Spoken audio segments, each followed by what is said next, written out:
So are you a new yoga teacher? Maybe you've been teaching for a little while and you want some tips. Today I'm going to be sharing my top 10 tips for new yoga teachers. So my name's Kate. I've been teaching yoga since 2010. I taught in London for many years in studios and in gyms. Then I moved to Ibiza where I taught freelance, had many private clients, and now I live and teach in Valencia in person and online. Please remember to hit the subscribe button, to like or to comment, or even to come and join a class. And here are my top tips. So tip number 1, don't give up your day job. It's really important to make sure that you get experience, to know whether you like this, and to do it as a side hustle and build your client base before you become a full-time yoga teacher. And many yoga teachers do other things as well. Maybe they're massage therapists or coaches or therapists, or they have another job part-time. So really do make sure that this is really what you want to do and don't give up your day job is tip number 1. Tip number 2, get over your own ego. Often it's not about you. You may teach in a gym that's really busy and you have really busy classes. You may teach in a new studio and not have many classes. You may teach online and you're struggling to build. Whatever it is, try not to take people coming to your class as a compliment or something negative. Do what you do, whether you have 2 people, 10 people, or 20 people attending your class, and really don't let your ego get inflated as a yoga teacher. Tip number 3, develop a thick skin.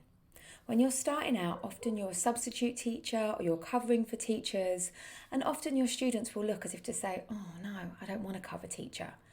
You just do what you do and do it well. You're not going to be everyone's cup of tea. Sometimes students can be critical. Sometimes they can give bad feedback. Sometimes they just don't like the way that you teach. And you have to just take this on the chin, continue teaching, and find your tribe who do really like the way that you teach and connect with your vibe. Tip 4, this is not your practice. You're a teacher. It's fine to demonstrate, but demonstrate, get up, look at them. Look at their hands, look at their feet, look at what they're doing in their body. Practice your class so that you know your cues and you know how to instruct a sun salutation, downward facing dog. You can even have it on a little piece of paper, but watch your students, see what they're doing. This really gives you authority as a teacher. If you can sit and watch your students and not practice, they will respect you more as a teacher. Tip 5, if you can't do it, don't teach it, or at least be honest about it. I've been working on handstand for years, and although I can get up if there's a wall, I can stay up, I often find a free handstand quite difficult. So I'll just be honest with my students and I teach them what I can. But it takes quite a lot of confidence to be able to express to your students that maybe you can't do a pose. So if you can't do an arm balance, then don't demonstrate it, because it'll be that one time when you're trying to talk through it when a student will ask you to demonstrate. So just teach what you know and teach that well. So as yoga teachers, we're really building connection and creating community with our classes. So get to know your students, be warm and welcoming when they come in that door. Make sure you talk to new students, don't ignore them.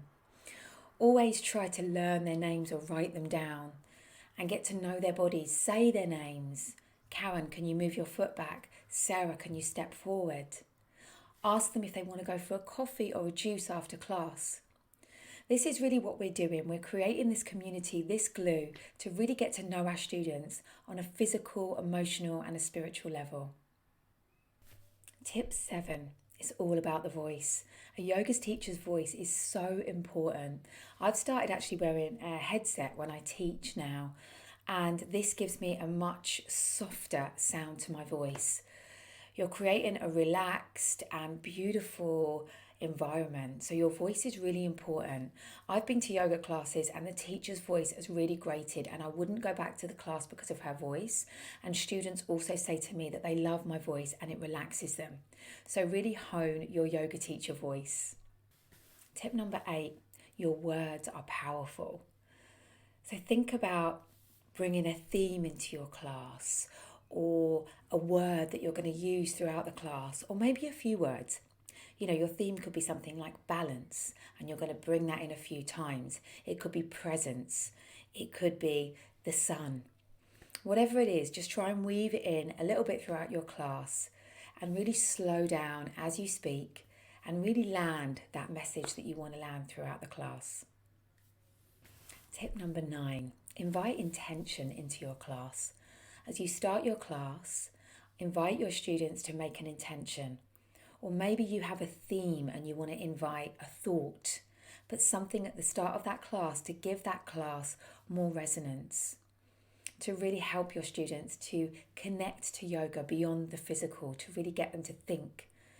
I often weave this intention back in at the end of the class by inviting my students to connect to the heart and connect back to that word, that thought, that feeling.